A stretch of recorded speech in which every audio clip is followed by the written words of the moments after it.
Hi everyone and welcome back to Matter for Thought. For this episode, I have here the girl with the best accent on YouTube, Krafty Keelah. My channel is all yours. In the previous episode, we explained what reference frames without acceleration are, or inertial reference frames as they're called. Today, we'll start to see what happens when you want to calculate the action of forces in non-trivial directions. Forces in non-trivial directions, that is, their vectors don't have integer coordinates, creates a problem of exactly how they are calculated. If in the previous episodes we disassembled with the help of the Pythagorean theorem the initial velocity vector of a shell into a horizontal component and a vertical component, this time we will see how it is calculated at angles. For now, we will stay in the classic 360-degree method that everyone is familiar with. The Pythagorean theorem states that a squared plus b squared equals c squared. This means that one leg squared plus the other leg squared equals the hypotenuse squared.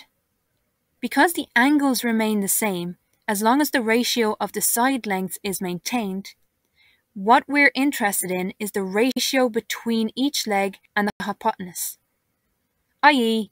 AC and BC.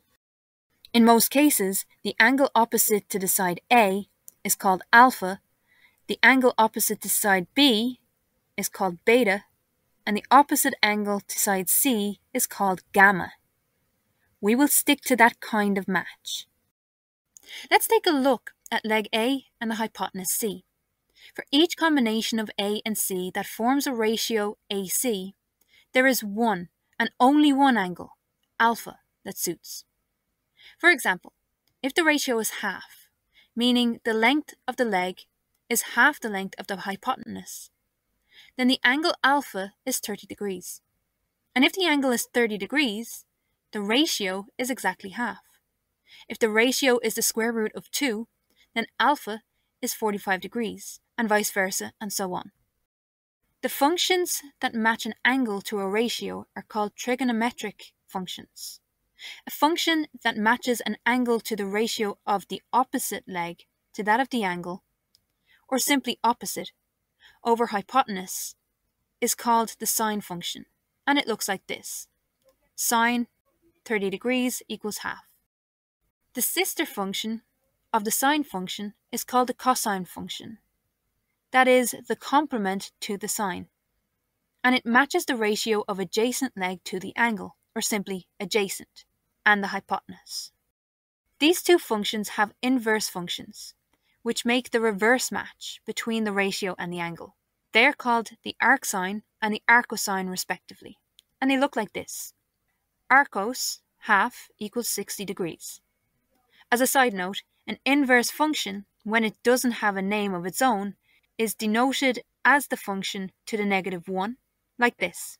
Cos negative 1 square root of 2 equals 45 degrees. This notation can be found usually on calculators. We will get to more ratios and more precise definitions later in the series. So just to end this episode with something practical, let's see what are the angles of that triangle, represented the velocity vectors of the shell. The triangle is a 3-4-5 triangle, meaning that two legs are 3 and 4, and the hypotenuse is 5.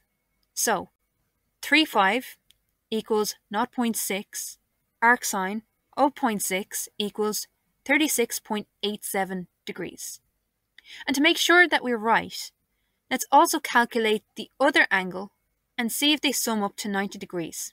4, 5 equals 0.8, arcsine 0.8 equals 53.13. 53.13 plus 36.87 equals 90. In the next episode, we will start using angles to disassemble forces into horizontal component and vertical component. And we will get to know a force, which is the most common type of force. Thanks, Krafty. And for all of you who don't know Krafty, she is a very interesting content creator. Link to her channel is in the description. And that's for today, friends. I certainly hope you understood that trigonometry is not a bad word, and there are some people, myself included, who really enjoy doing such calculations. Before I wrap things up, I want to thank my patrons. If you find the content good and the cause worthy, link to my Patreon is in the description. Feel free to like and share, add a comment, and subscribe if you like to. I was, as always, Round Thinker, and I'll see you in the next video.